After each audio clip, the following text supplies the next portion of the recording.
संकल्प शक्ति के इस हेल्थ ब्लॉग्स में आपका स्वागत है। आज मैं फिर से एक बार एक नई जानकारी के साथ आया हूँ। आज मैं आपको एक ऐसी जानकारी देने वाला हूँ जिसे आप जानने के बाद खुद कहोगे कमाल हो गया, ऐसी जानकारी तो किसी ने दी ही ना थी। सचमुच आप इस पूरे वीडियो को शुरू से अंत तक देखना और हर एक चीज़ को समझने की कोशिश करना, ताकि बाद में किसी अन्य वीडियो को देखना ना पड़े और आपके सारे डाउट्स क्लियर हो जाएं। दरअसल कुछ दिनों पहले मैं एक पहलवान से मिलने गया। मैं उनका नाम यहाँ पर लेना उचित नहीं समझूंगा क्योंकि वे बहुत ही चर्चित व्यक्तित्व के आदमी हैं।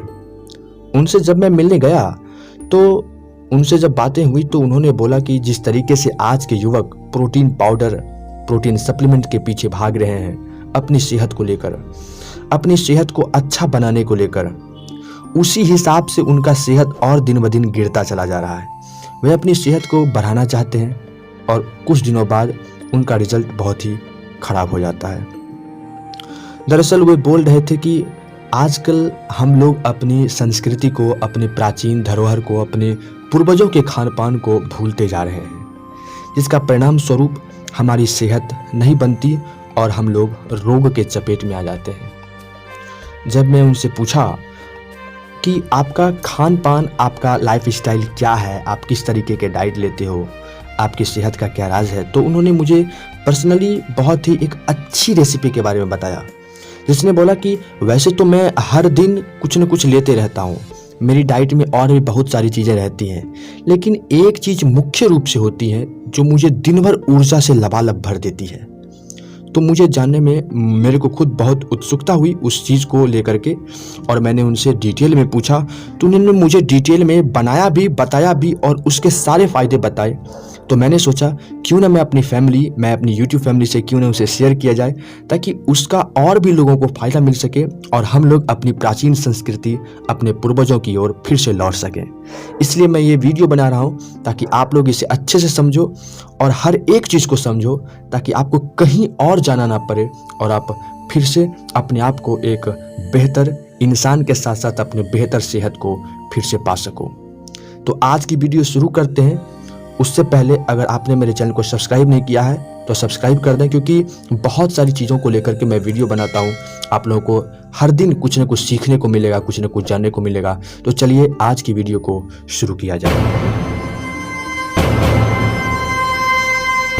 अश्वगंधा सिद्ध दूध, इसे मैं बताना शुरू करूं उससे पहले मैं चाहता हूं मैं अश्वगंधा के बारे में सारे डाउट्स क्लियर कर दूं। अश्वगंधा एक संस्कृत का नाम है, एक वनस्पति है, एक जड़ी बूटी है। हिंदी में इसे अश्वगंध कहा जाता है।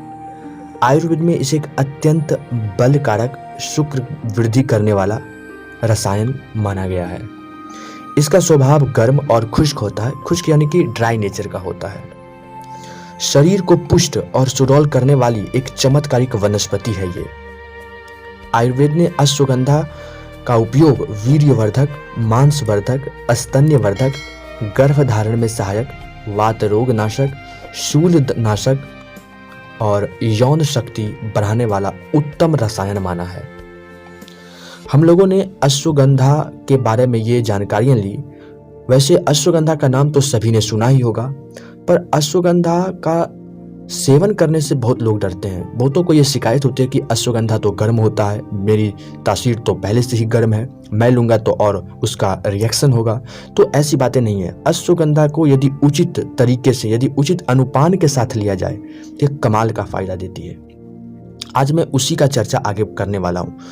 और एक बात मैं बता देना चाहता हूँ कि अश्वगंधा को जानते तो सभी लोग हैं, पर इसके सेवन विधि को कोई नहीं बताता और ना ही वो जानते हैं, जिसके परिणाम स्वरूप इतने चमत्कारिक और कमाल की औषधि होते हुए भी हम लोग इसके फायदे से अछूते रह जाते हैं। तो हमें इसे समझना होगा और इसके किस तरीके से इसे यूज किया है, करना चाहिए, उसे भी हम लोगों को समझना होगा। इससे पहले कि हम अश्वगंधा सिद्ध दूध बनाने की रेसिपी आप लोगों के साथ शेयर करें, उससे पहले मैं मोटे तौर पर कम से कम 3 मुख्य लाभ इसका बता देना चाहता हूं, ताकि उस रेसिपी को बनाते वक्त हमारे मन में पॉजिटिविटी बनी रहे और उसके क्या फ़ायदे हैं ये जान लेने के बाद तो वो रेसिपी बनाने में और भी मज़ा आ जाएगा। तो आइए, फ़ायदे नंबर पहला फ़ायदा ये है कि यदि इसका प्रयोग कुछ दिनों तक नियमित रूप से लगातार किया जा सके तो वृद्धावस्था दूर कर यह नवयौवन ला देता है ना कमाल की जड़ी बूटी, है ना कमाल की औषधि।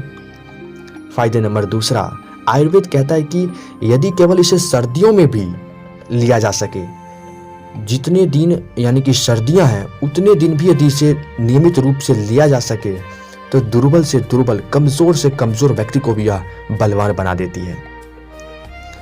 और तीसरा यह है कि आयुर्वेद कहता है कि दुबले पतले, पिचके गालों वाली, धसी हुई आंखों वाले यदि पूरे शीतकाल यानी कि सर्दियों में इसे लगातार यदि इसको अपने यूज में लाएगा, कम से कम एक समय यदि इसका प्रयोग करेगा तो उसकी ये सारी की सारी समस्या हमेशा हमेशा के लिए खत्म हो सकती है, बशर्ते उन्हें सही खान पान, सही आहार विहार के साथ इसे प्रतिदिन उसे अपने दिनचर्या में शामिल करना पड़ेगा।